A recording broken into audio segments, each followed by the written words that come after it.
The Orlando Magic is currently on a 6-game winning streak after beating the Phoenix Suns. And this is impressive because the team has done this without their best player, Paolo Banchero, as he's been out for the last month or so with his torn oblique. The 4 games after Paolo Banchero's injury, the Magic had lost 4 straight games, and it wasn't looking good for the Orlando Magic, but they was able to turn things around, going on this 6-game winning streak, putting them at 3rd in the East, and they're now 9-6. That's not bad at all. That's actually a pretty good start for this young Orlando Magic squad. The main contributor in the Magic's recent success is Franz Wagner's leadership. Okay, he's been very, very pivotal in their success here lately, man. His all-star level play has been just instrumental in the team's winning streak, and he even went off for 32 points, 8 assists, and 5 rebounds in that win over the Phoenix Suns the other night. And Franz is definitely looking worth that 5-year, $224 million contract extension. When he got that extension, I know a lot of people was probably thinking like, man, who is this guy? Why is he getting this contract? Maybe it's too early. You know, a lot of people speculated that he was overpaid, just like Jalen Suggs. But I think the Magic paid the right guys. You know what I'm saying? I feel like the Magic see the light in these guys. I do see the potential in each one of these guys. I see the potential in Paolo Banchero. I see the potential in Franz Wagner, and I see it in Jalen Suggs too. They all got their own skill sets, and they all bring something different to the table. And Franz Wagner is just that scoring, rebounding, and assisting monster. He can do all of it. You know what I'm saying? And that's what I love to see from a young guy like him, is just trying to do everything out there on the floor.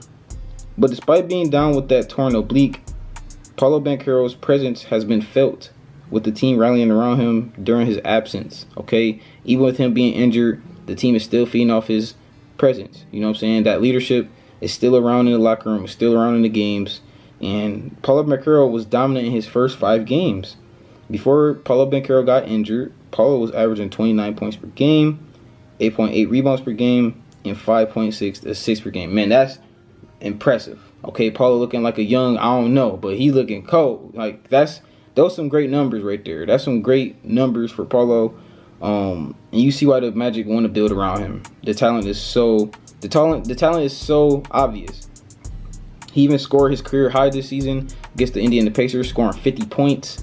So it's just been, like I said, a very impressive start for the Magic and Paolo Banchero. The Magic's defensive identity has been a key factor in their winning streak, with the team holding opponents under 100 points in 6 consecutive games. Like, oh my gosh, that's a crazy stat to have. There's also a stat where the team played the Indiana Pacers and they held them to not scoring for 4.5 minutes in the 4th quarter, which helped them get the win over the Indiana Pacers. So, like, it's been a whole bunch of stats this season that's been, like, popping out to me, just showing how good the Magic's defense is. Like, people don't know how good their defense is until you watch their games. They're also the league's best at opposing points per game. They're only allowing around 102.2 points per game over the season so far. And their coach Mosley, has been doing very good at just bringing that leadership and having good game planning. He's been real crucial in the team's success, with him emphasizing the importance of teamwork and defense.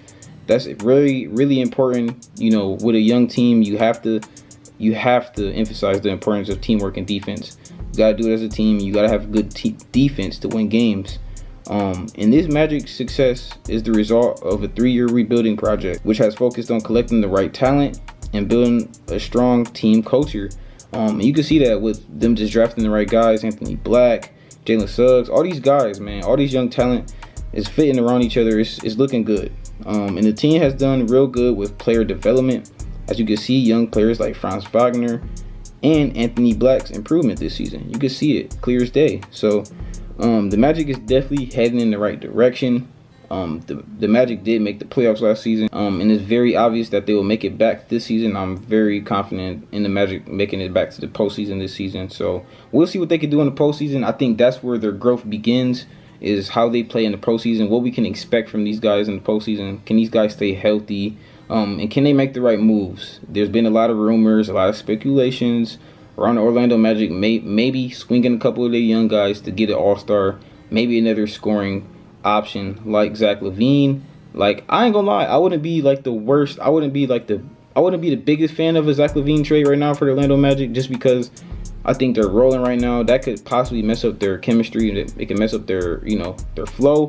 But I do think having that extra scoring option next to Franz Wagner and Paulo Banchero could definitely help out.